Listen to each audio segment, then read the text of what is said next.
Tom Campbell here. If you find something of significant value in our videos, please consider supporting their production through our Patreon account or through a one-time donation. The links are in the description below. Thank you and enjoy the video.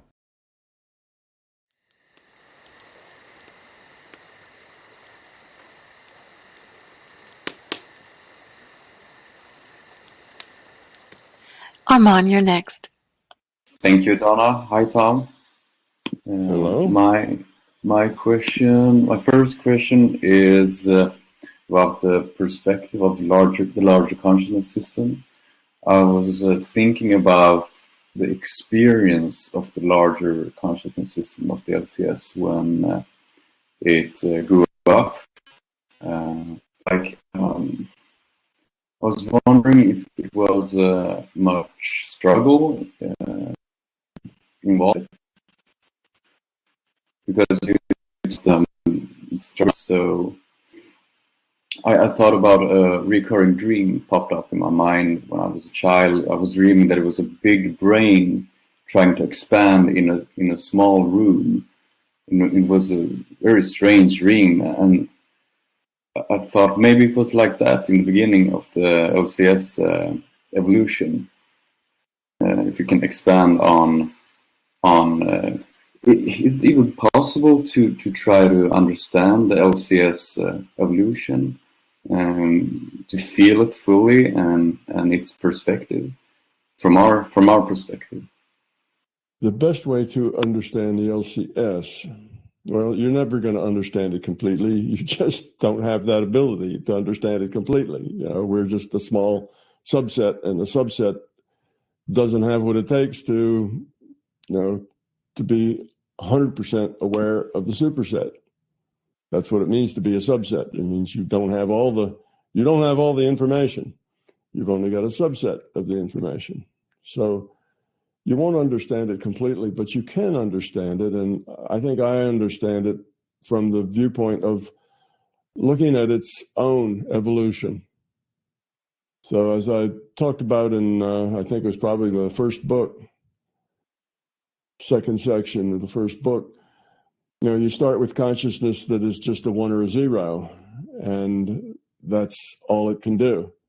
That's it's awareness. It's aware that it's a 1 and aware that it also could be a 0. So it's the awareness is what makes it conscious. But the fact that it has a choice, that's the 1 and the 0. Consciousness is defined as an awareness with a choice. So the simplest piece of consciousness you can conceive of is something that's aware that it can be this way or that way, a 1 or a 0. That is the smallest piece of consciousness available. And then this consciousness, if it can be aware that it's a 1 or a 0, then it could be a 1 and a 1 and a 0 and a 0, or a 1 0 1 0. Okay, it can do more with that. And now it can do patterns, and it can give those patterns meaning. It can make those patterns into symbols, something that means something to it. So it can start to create patterns and symbols, which I guess are real rudimentary language, and the stuff that it can start to express some of itself, or things that it knows, or just explore. It may just explore binary. It may, 1s and 0s. It may explore mathematics that 0 0 0 are 3 zeros, and that 3 zeros plus 3 more zeros are 6 zeros. It could explore all sorts of things that it could just explore just because they're there. All right. And that's the way consciousness started, from just a very simple thing. And it explored, and it grew and developed patterns. The patterns get more and more sophisticated. Some patterns relate to other patterns, like the pattern that's math may relate to, any number of other patterns. So that gets more and more complex. Eventually it gets time, regular time, with just flipping a 1 and a 0 becomes a metronome. And now it has time, so it has sequences. So it just grows up like that. And eventually it splits itself into pieces. because there's a whole lot more to learn when you have to interact with free will pieces than there is just you're the only one. Okay, so that breaks itself into pieces. They have free will. They make choices, and now we have the system. It realizes that its growth is small, so it makes a virtual reality and has all these pieces join in the virtual reality so that they can interact. Like we talked about earlier, that interaction is where the challenge comes to learn. When you're just sitting in the chat room, you don't learn much. So anyway, that's how consciousness evolves. And when it had a bunch of IUOCs like us, it probably started out by trying to tell them what to do and how to do it. Okay, guys, I made a bunch of IUOCs, and the low entropy solution is we all cooperate with each other. So here's what we're going to do today. And the IUOCs had free will, and they said, stuff it, big guy. We're going fishing, we're doing something else. So then the system, no doubt, tried to bully them. Hey, I'm in charge here. You guys need to do what I say. And they said, no way, we don't have to do anything we don't want to do. We have free will. And the system then had to learn how to deal with other entities. And it came to the conclusion that the most effective way to deal with a social system is with love and with caring and with cooperation.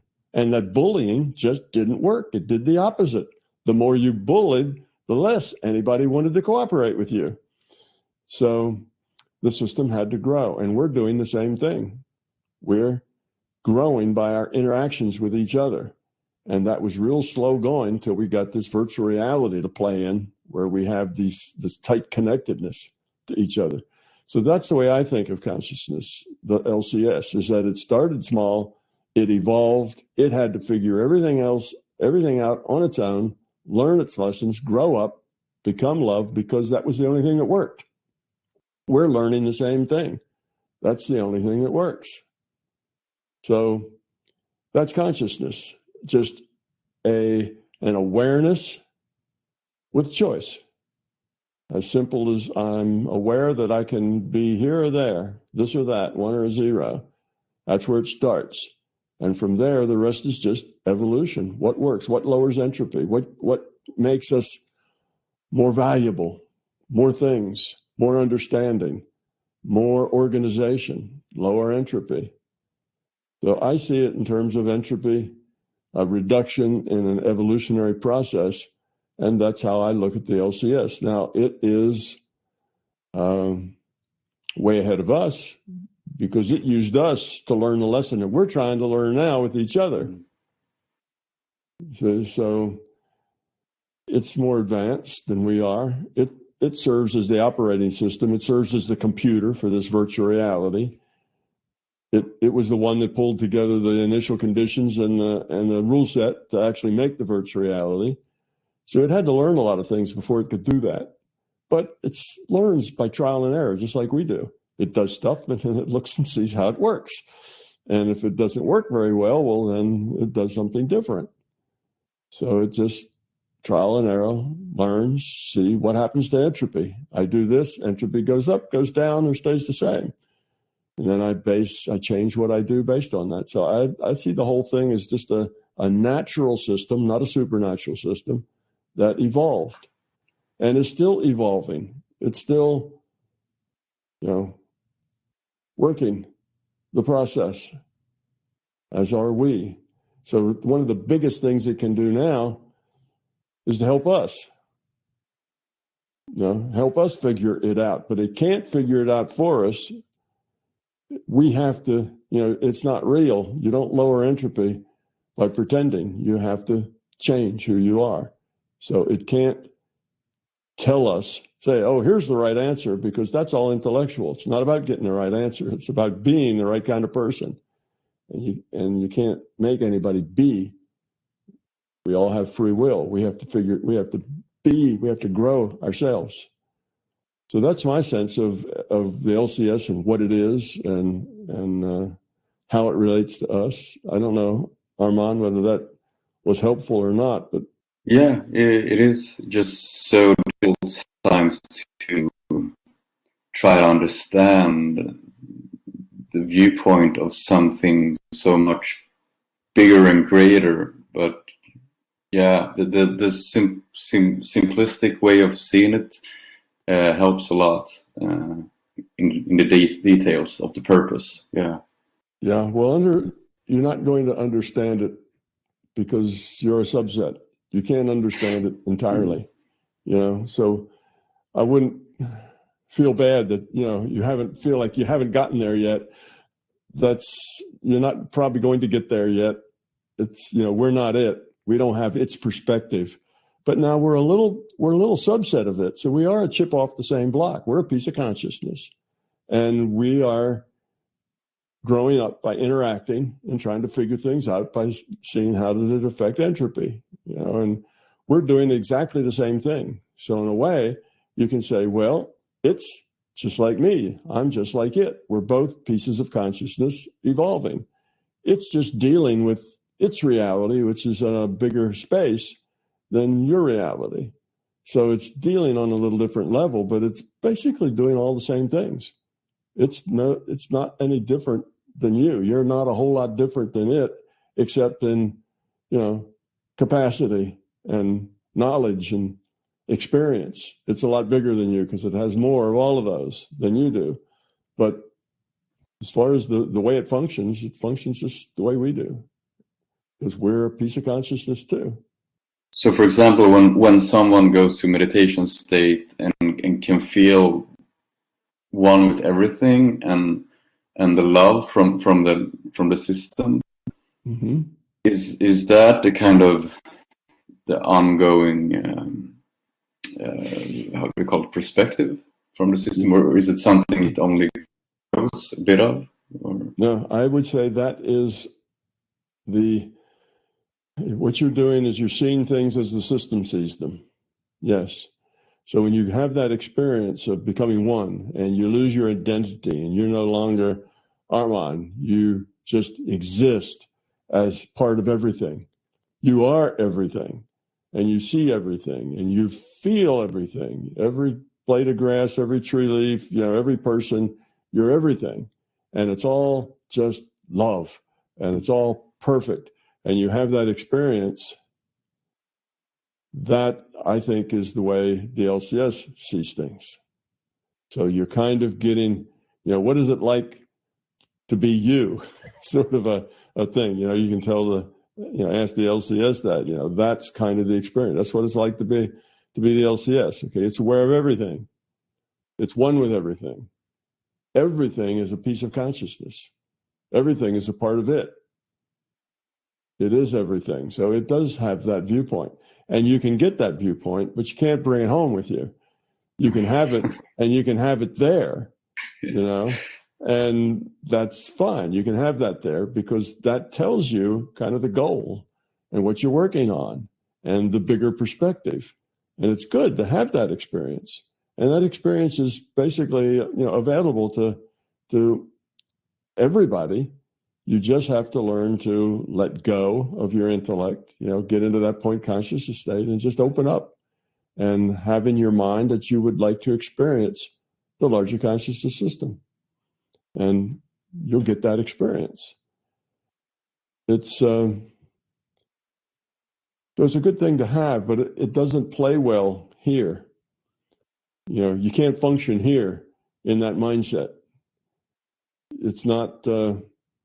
you know, like I say, it's something to have there, but it's not something you bring home with you. Now, you can bring some of it home with you. After you're done, you do bring some of it home, because after you've had that experience, you're not the same for a few days or maybe even a few weeks or a few months if it's your first time. You know, after that, it doesn't take as long. But if it's your first time, you know, for weeks, you're not quite the same. You have this bigger picture sense of things.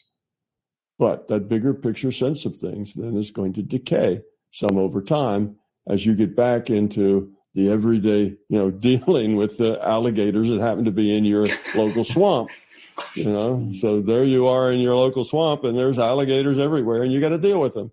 You got to deal with this relationship and personalities and jobs and money and, you know, all of that stuff. But you know inside what the goal is, where you're going. Okay, you're not there yet. You still have to deal here in this level. This is where you belong. This is This is challenging you to grow up, but you've got some sense of where you're going. And that's important. So it's a real good thing to have, but you're not going to bring it here and keep it. It's not yours. It's only yours as a feeling, as a memory. Now, the good thing is that anytime you want to go back there, it only takes seconds.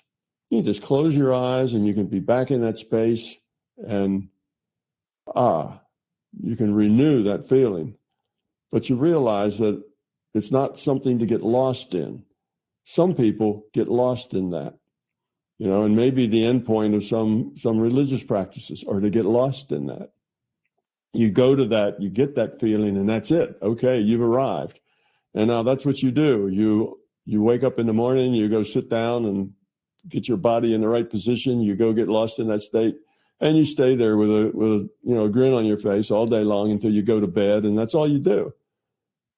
Well, that's not what you're here for. You can do that, but you've just taken yourself out of the system as far as being useful, being helpful. And if you don't do anything other than that, you're going to start to de-evolve, because you're not making choices about other. You're taking all your time, and it's all about you being everything. Not in an egotistical way. It's not your ego, but you're not really being and doing what you should be doing, which is here, interacting, growing, helping other people.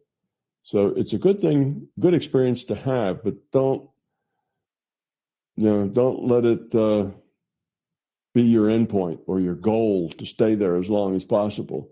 That's not really productive. Everybody should experience it a few times because it's an eye-opener, a really big eye-opener. It's one of those peak experiences that you'll probably never find any peak experience. It's any greater peak experience than that. But it's not a place to live your life. It's just a place to give you some perspective. Bad connector, but I heard almost the whole part. Yeah, it helps a lot. And it also kind of answered my second question also I talked about, which is related to the alligators and the regular problem stuff with jobs and things like that. So yeah, well, go ahead. If there's more of that still hanging out, you can go ahead and ask that if you want. But well, yeah, sure. I can make it short. It's pretty much about the pandemic, and I work in the cultural what do you call it, business with theater and entertainment industry. It's been a very rough year, 1.5 years.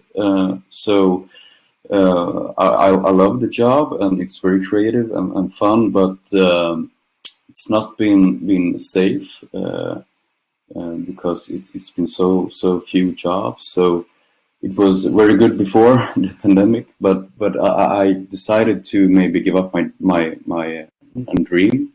So I a couple of months ago, and 1 month ago, started to look for other jobs that are not related to my education and what I want to do.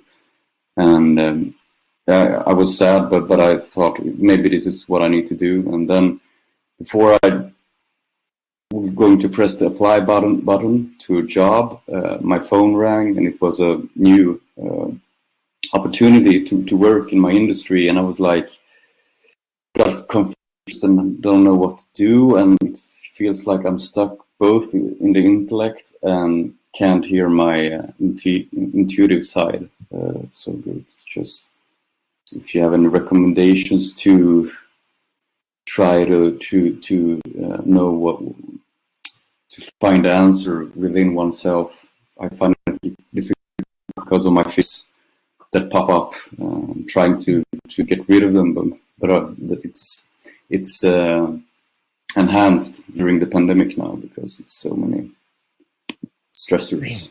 Yeah, well, often life will put us at a crossroads where we don't really know which way to go. We see the upside and downside of every move, and the upside is good to okay, and the downside is, oh no, to disastrous. And we're We just don't know which way to go because we don't have a handy little crystal ball about what the future is going to have. So I would say that you need to meditate on it as you're doing.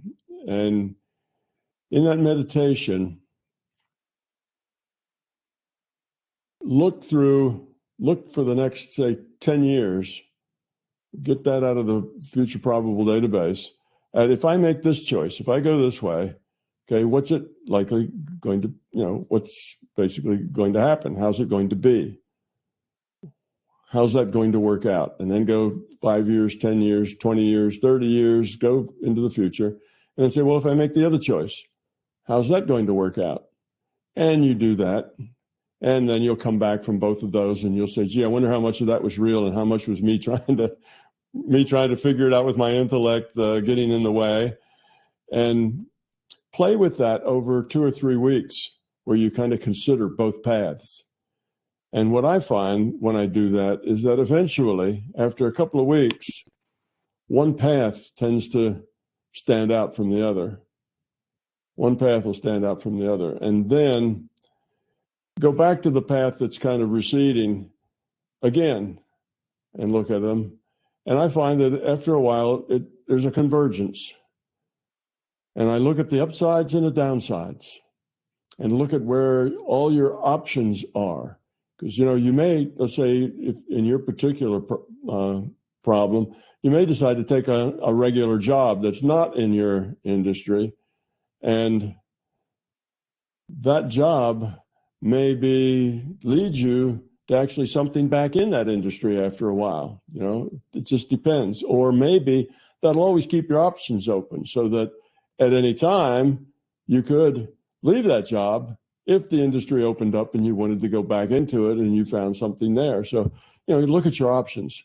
What does it open? What does it close? Okay, if I take this place, what does it open? What does it close? Well, if you have one of those positions doesn't close anything, you still could always change, then that's maybe a good choice because that keeps all your options open. So you'll just have to look and see about how that works and how it feels to you, and then go do it. And then look and see whether you think that was a good choice or a bad choice. In other words, learn from it. And if you just change your mind, well, then go do that.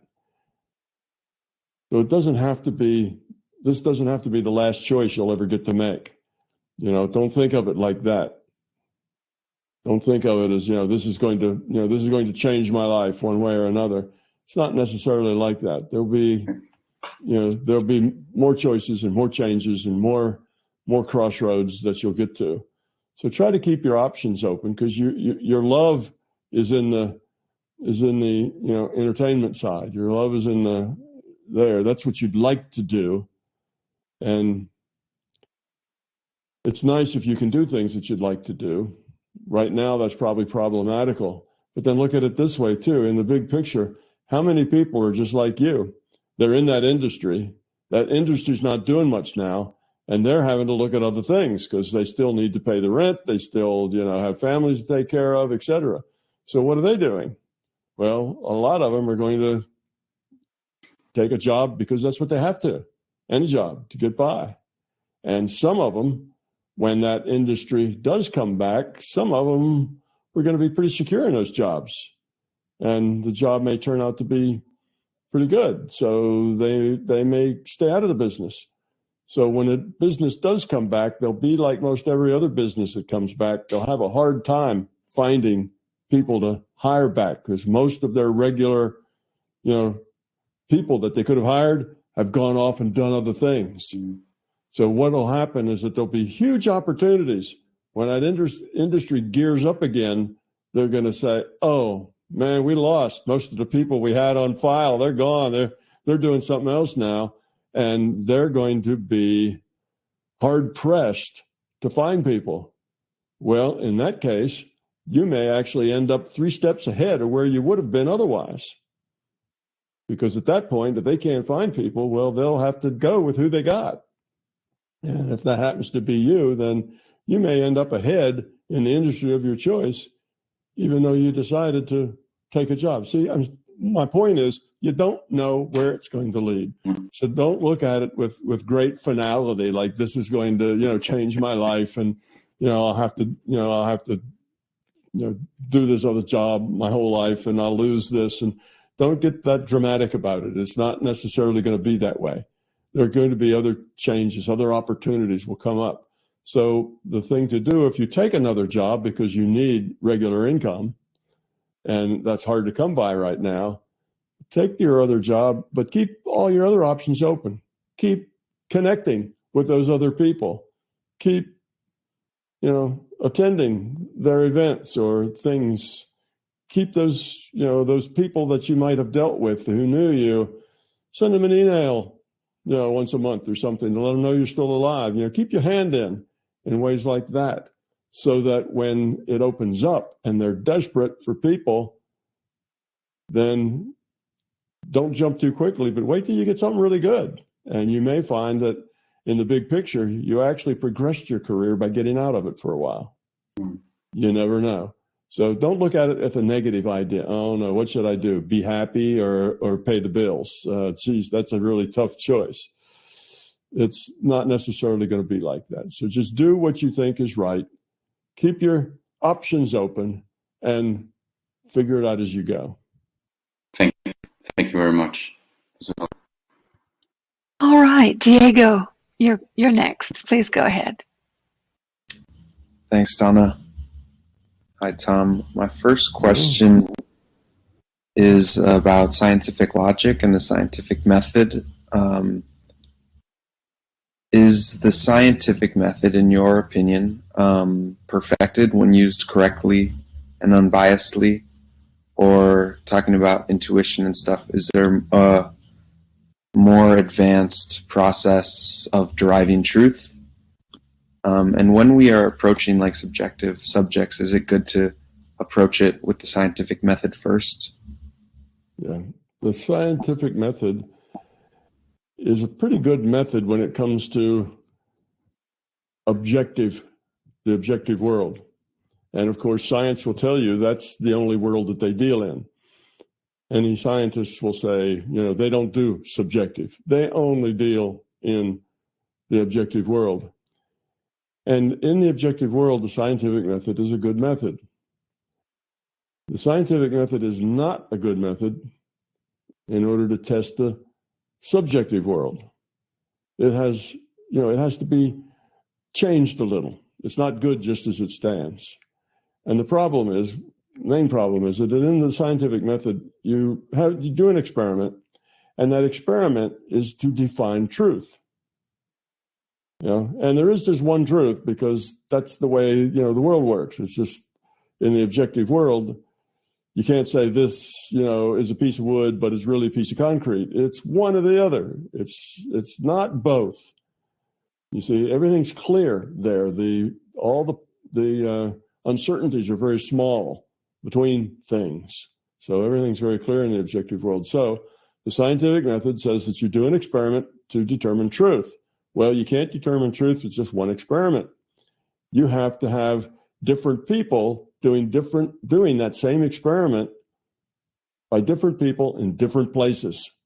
So that now 10 people, all different places in the world, they all do that same experiment and they all get the exact same answer. Now, science says, by the scientific method, that's now a fact. But if they all do the same experiment and 10 of them, and 3 of them got this answer, 2 of them got that answer, and 4 more got this answer, and 1 got none of the above, well, it's not a fact. They all have to agree, and they all have to agree that they got the exact same thing, doing the exact same experiment. So it has to be independent of an individual. See, now, when we get to the intuitive side, that just doesn't work. You can't say that the intuitive side has to be independent of the individual. It's like, wait, doesn't compute. The intuitive side is defined as what an individual has in their mind. And it's going to be different. Matter of fact, it's not only going to be different, it must be different in every individual. It has to be different because every individual is an individual. They're all different.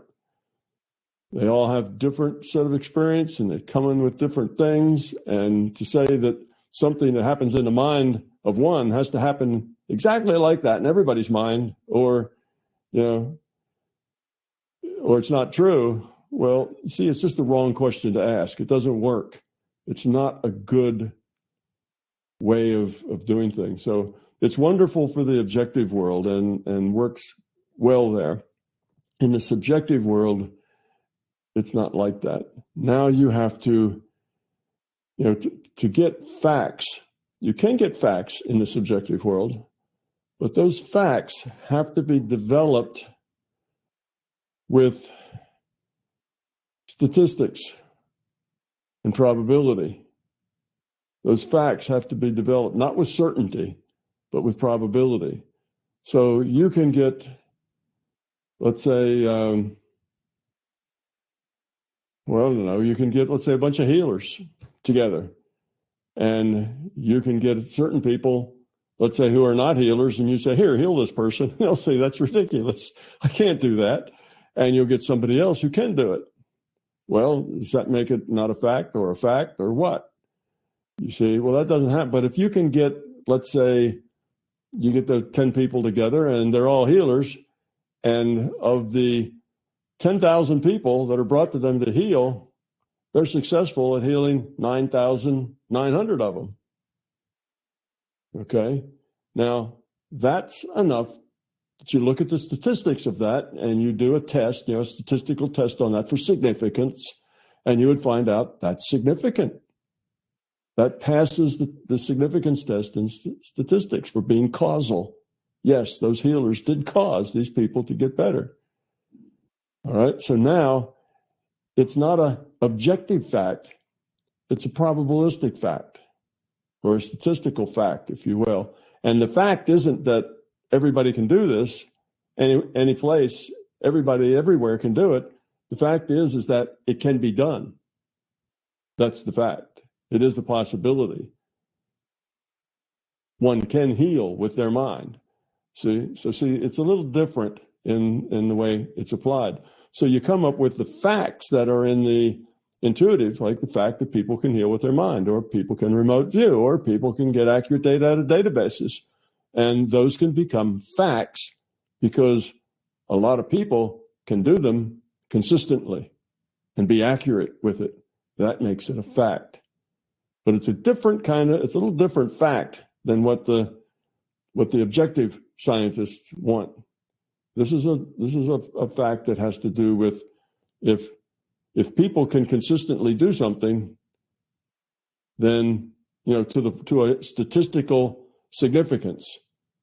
And what that statistical significance means is that it's way above chance. If I'm going to heal somebody and I say, okay, tomorrow they'll be better, and they are better tomorrow, well, they may have gotten better tomorrow anyway. Might not have had anything to do with me. So the statistical there is 50-50. Well, it could have been me, could have been that it just happened. That's not good enough. So you get statistical significance when the probability that the result could have just been chance is less than 1 in 1,000. That's called strong statistical probability. If it's 1 in 100, that's considered good, but not necessarily as good as you'd like it to be. 1 in 1,000 is strong statistical significance. And that's the way all the soft sciences work. So you got the hard sciences, which deal with objective things like physics and biology and chemistry. And then you got the soft sciences like medicine and psychology and sociology. And all the soft sciences deal with statistical facts, not necessarily the same kind of facts. That's why they call them soft sciences and not hard sciences. It's because you give somebody a pill and their headache goes away, doesn't necessarily mean that pill has anything to do with headaches. It may have gone away anyway. But if you get 10,000 people that pill who have headaches and 9,000 of them, the headache goes away, well, now you've got statistical significance and now you can go sell that pill. You see, so that's really the difference. The scientific method is great for objective things, and most scientists, very honestly, will tell you, science is only about the objective. We don't do subjective things. And that other stuff, sociology, psychology, that's soft science. And the hard scientists will tell you that's not real science. The only real science, is the objective science. That soft science, okay, they can do some things, but that's not really science. There's a lot of other stuff in there that you can't tell. Like if, the placebo effect is one of those uncontrollable unknowns in there. And there's other things like that kind of make it such that the hard scientists look at it askance and say, well, that's kind of squirrely over there in the soft sciences. They come up with trends and ideas, but nothing's very solid there. But that's not true. That's just bias. That's just prejudice, basically, on the hard scientist viewpoint. It's not like that at all. The sociology, psychology, medicine, and all those things, that's real science. Matter of fact, you can have a science of the subjective. MBT produces science of the subjective. And I think that's real science. But it's not the same as physics. You have to look at it in a different way. So that's how I came up with facts in consciousness, that I needed a model to, how I came up with the models, had all these facts of consciousness and all these facts of the physical world. What model can I make up that explains all of those facts? And my facts of consciousness were just things that I had done over, hundreds and hundreds and hundreds of times, and knew of other people doing them as well. And the statistics said, yep, okay, remote viewing, it's a real thing. Healing, it's a real thing. This information you can gather, yeah, it's a real thing, because I convinced myself of that because it was reliable and it was accurate. And so wasn't just me. A lot of people find it reliable and accurate. So that makes it a fact of consciousness. So you just have to look at those two quite differently. But both of them have standards. You just can't go into the subjective side and say, well, I had a dream, and that's my fact. Well, it might be your fact, but it's not necessarily anybody else's. Before you call it a fact, it has to be something that it's not just you. It's not just related to you. It has to relate a lot of people. If I was the only person in the history of the world that could ever remote view, I wouldn't call remote viewing a fact, even if I could do it reliably, because who knows? It may not be about reality at all. It may just be me. You see, but when hundreds of people do it reliably, then it's just a fact of consciousness. It's the way consciousness is. So you still have some criteria you have to get over before you become a fact. But it's different than it is. It's the same as it is for all the soft sciences, basically. Soft sciences are about people. Sociology, psychology, medicine, they're all about people. And when you're doing about people, you're dealing about individuals' own perspectives. And that's what takes it out of the realm of hard science, is that it's not about stuff. It's about people who are conscious. And once you put a conscious person with free will into the mix, you're very different than the stuff. That's the major difference. So if you're just dealing with stuff, then the scientific method is terrific. It's probably the only way to go. But if you're dealing with anything that has to do with people, it doesn't work.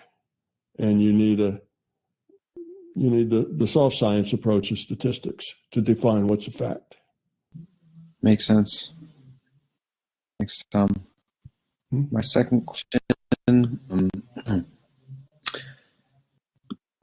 me find it here. I think it had to do with, I can just say it off the top of my head, destiny, essentially. I'm wondering, since you've explained it in the past as when we incarnate, we press the start button on our life. And I'm just wondering if the big events that really shape us as people, if those are just also sort of random, or if there's some sort of direction that we are setting out from the beginning? It's all of the above. Even a couple others you didn't mention. Some of them are just random. They just happen. And the reason they just happen is because we're in this stew of 7.5 billion other people all interacting with each other, and stuff just happens all around us. So we have to make connections, and sometimes those connections change our life and are big growth things. So sometimes it's just life and just kind of random. Now, within all that randomness, it's easy for the system to nudge an event to happen because it's just what you need to grow up. That's called synchronicity. So it can do that without ever anybody noticing that it was a nudge from the LCS, because there's so much randomness going on anyway. So the fact that this just happened just looks like it just, there was no causality at all. It just was a random event. So some of those random events aren't all that random. Sometimes it's the system that is setting you up for a good learning opportunity. And sometimes it could be that you decided that, I've really had trouble with this issue, with getting past this point. My last 5 lifetimes, I get hung up on this point, and I need to really hit it hard this time on that point. So I want to set up a situation that's going to take me to that threshold, to that opportunity. And you may have planned something like that, and in which case you'd have to get the system to agree to that, and it would help then nudge it to that conclusion. Or you might get involved with others that would help nudge it to that conclusion. But there are things that you can set up that take place, but these now are in a very, very, very small minority. Mostly that's not planned like that. But the things where the system nudges a major opportunity or direction, there's a lot more of those that happen. And the place where it's just chance that just happens, there's a whole lot of those that happen. So it's typically like that. So in a lifetime, and you're bouncing around in this lifetime, you're likely to run into things that occasionally will, just land you right where you need to go to blossom. It'll be a great thing that happens. There's also going to be those times when you snatch defeat from the jaws of victory instead of victory from the jaws of defeat. And you're all paused into some great thing, and suddenly something comes along and it all crashes and burns. Oh no, those happen too.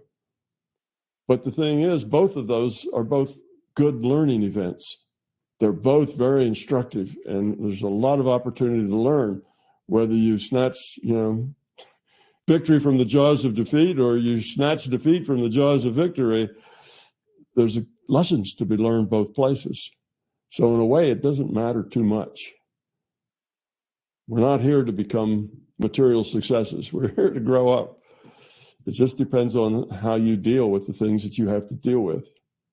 But yes, some of it is finagled, some of it just happens, and some of it's planned. But the planned part is the lesser. The finagled is kind of the next, and just happens randomly is kind of the greater as far as the numbers. Interesting. Thank you. Yeah, and as a side note, you'll never know which one it is. Which one of those 3 possibilities. You'll never have any idea whether you were set up or whether it's not. Well, I shouldn't say that. If you come back with a more scripted life where you have very specific things you're supposed to do and accomplish, then you'll know more that it's planned. But that's not typical. Most people don't experience that.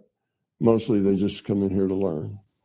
All right, Ingo, please go ahead. Yes, thank you, and hello Tom, hello everybody. Okay, my first question is, I apologize for this question because this topic is probably already sufficiently discussed this evening.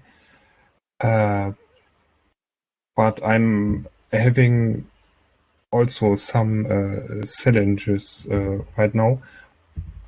I'm experiencing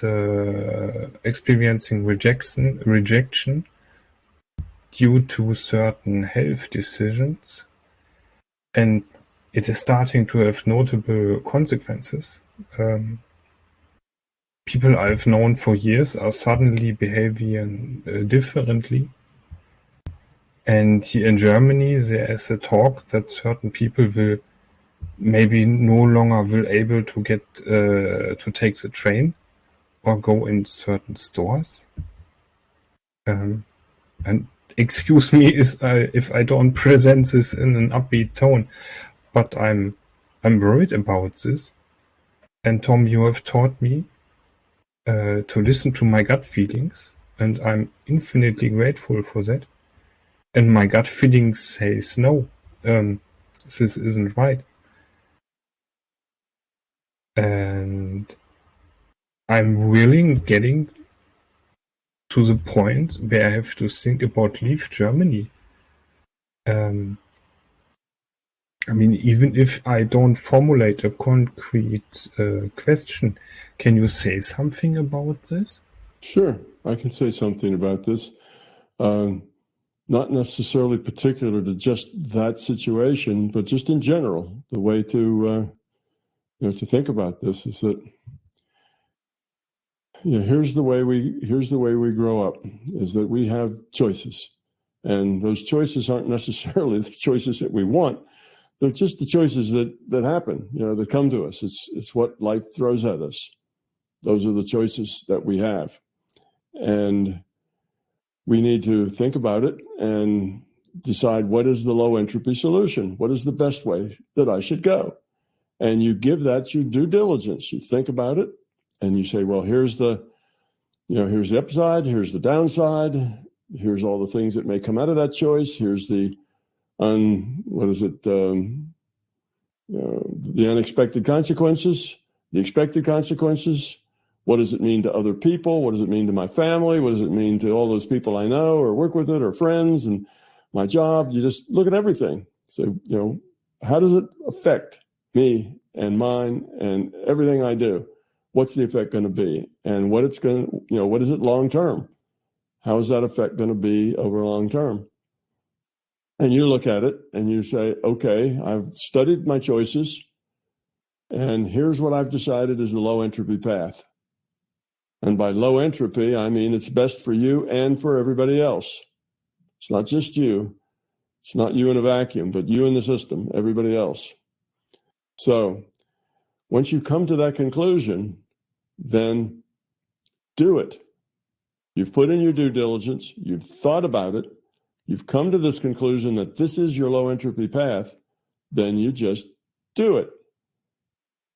And then you stay aware of the consequences, of the results of that decision.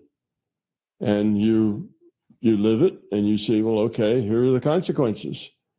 And by assessing those consequences, you will decide whether that was a good decision or not a good decision.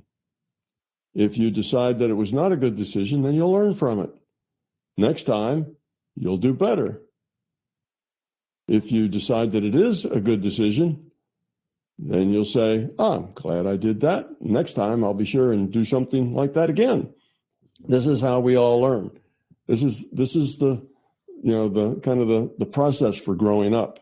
We have choices. Life gives us those. We make our best guess as to what's low entropy, good for us and for everybody else. Have to take in all the people that we affect and that affect us. And then we decide low entropy. This is what I think is the low entropy choice for the system. Then you do it. You just go ahead and do it. And then the chips fall out wherever they do, and you learn from it. That's how everybody progresses. That's how we all learn. Now, the reason that I don't put a lot of, the thing to avoid, let me say it differently, the thing to avoid is that you can't make a decision at all. People get hung up. I can't make a decision because I don't know the right answer. Well, we don't know the right answer for probably 90% of all the important decisions we ever get to make. You never know the right answer because you don't have the crystal ball. You can't tell how it's going to affect the other people and so on. So you're never going to get the right answer. But what you can do is get your best answer and spend some weeks figuring out what that best answer is. I wouldn't do it on a whim. And after you've figured it out, give it a week or a month, mulling over all the possibilities and of all the different choices. Then you do it and learn from it. And next time, if you learned, that what you did was not very good, it didn't work out very well for you or for other people, then, or maybe it worked out great for you, but terrible for other people, and it wasn't a win-win for everybody, then you learn. Next time, you'll do better. So that's how you should approach this choice and every other choice that you get. Just have to see what are the upsides, what are the downsides of every possibility, and then do it. And then see what happens. The thing is, let's say what happens if you get it wrong, that there's a real terrible consequence. Well, let's say you do get it wrong and there is a terrible consequence. Well, that's all right. Terrible consequences are very educational. So you're going to win. As long as you do it that way, you're going to win in any case. Because even if you decide it was a bad choice, you will have learned something from it that was very, very valuable. So as long as you have that attitude, you see, there's no way to lose. You either made a really good choice and you learn that it was a good choice, or you make a poor choice and you learn that it was a poor choice. And in either case, you're learning and growing up and becoming, which is really what's important. But consider everything and all the consequences, intended and unintended, before you make your choice. So that in general is how you should approach all life's choices. Yes. Sometimes this is really hard, no? System uncertainty. No?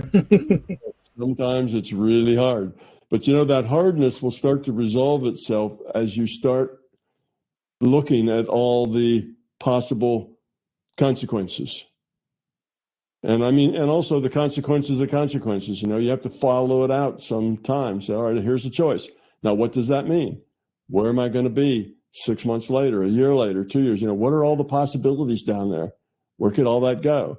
Now I make this other choice. What are the consequences? What are the possibilities? Where might that go? Not only you, but all the people around you and all the people connected to you. And it'll take a while. You may take a couple of months making these kinds of choices. But once you've figured it out, then just do it. But no, it's not easy. It's hard because you never have enough information to know that you've got the right answer. You just have to do really good due diligence in assessing all the intended and unintended consequences for everybody that you connect to, and it connects to you. Yeah. Not easy, but there's no better way to approach it, I believe. Yeah. Okay.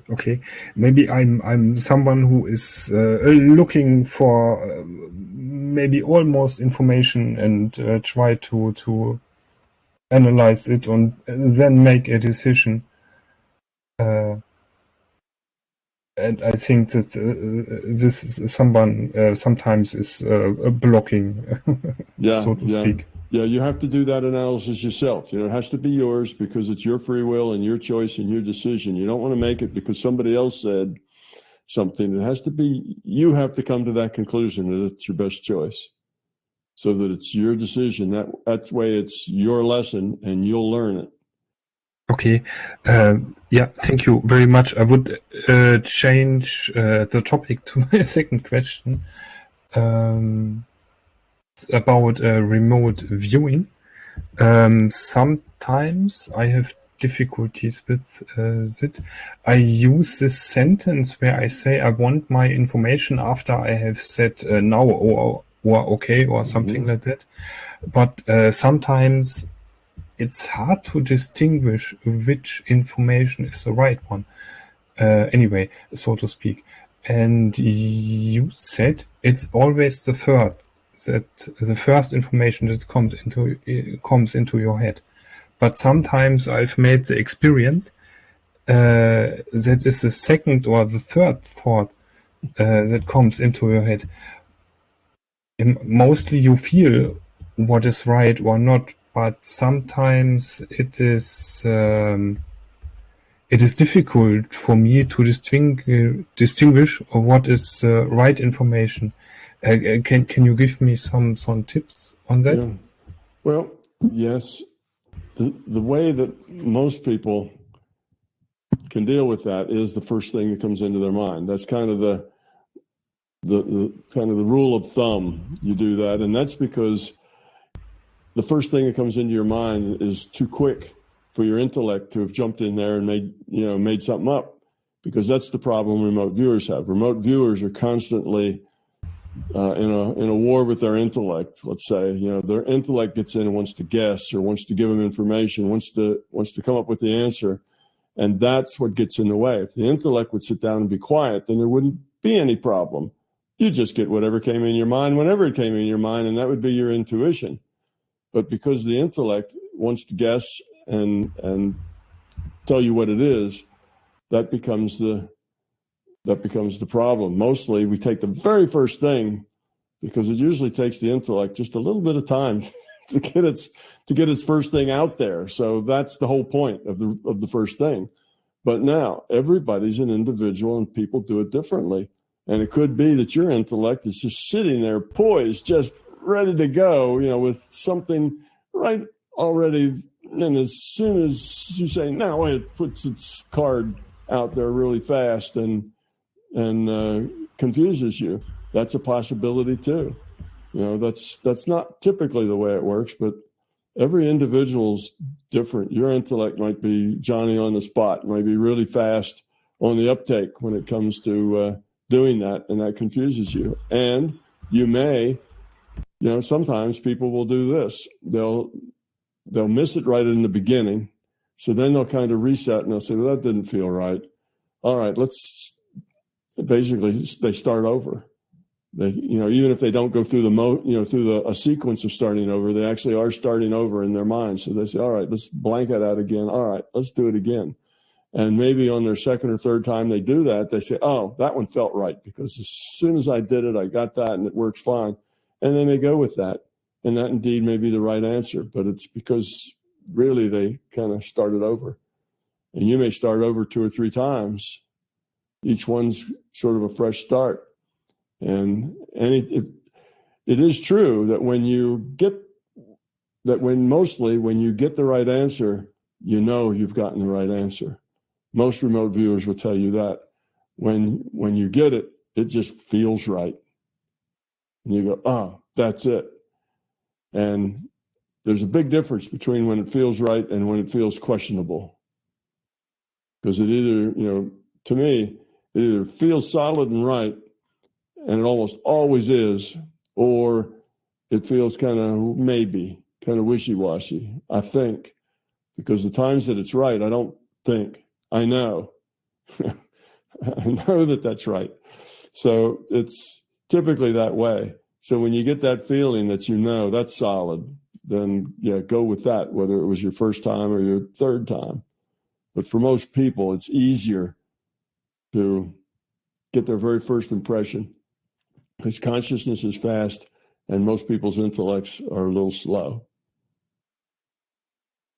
So you just work with it and get your own methodology there.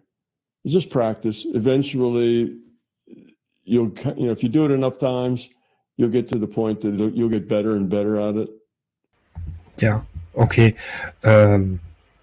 Sometimes when you go to this remote viewing target websites, you look at these numbers where you have these pictures, and you have to click on it, and then you see it. And you're asking what is on this picture.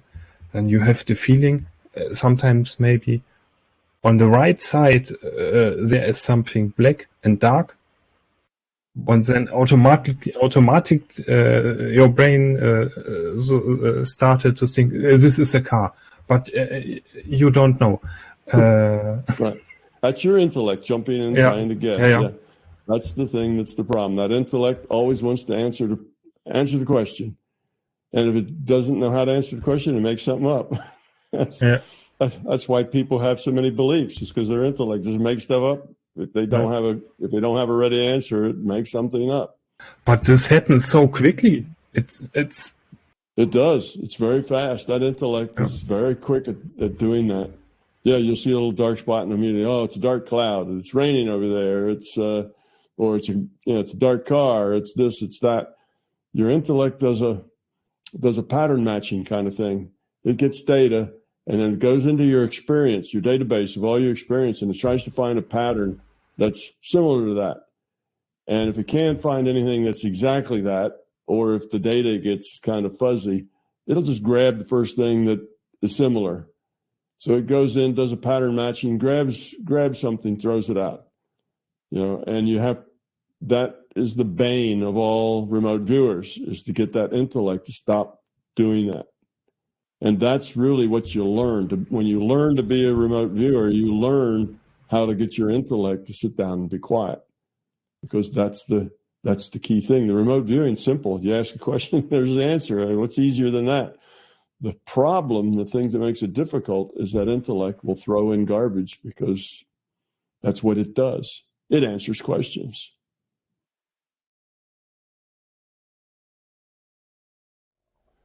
Tom Campbell here. INMBT Events hope you liked this video. We now have well over 1,000 hours of free video on this user-friendly, ad-free YouTube channel. Though these videos are free to our viewers, they represent many thousands of hours in production and editing, and many thousands of dollars invested in video and audio equipment, along with the required computers and software to store and process the raw video into finished products. So far, all of this content has been funded directly out of our own pockets. Be assured, we will always continue to do what we can. It's our life, our purpose, a labor of love that we will continue to pursue as best we can. However, those pockets are not as deep as they used to be. Thus, we are now seeking to augment our resources with support from our viewers. If you find something of significant value in our videos, please consider supporting their production through our Patreon account, or through a one-time donation. The links are in the description below. Thank you.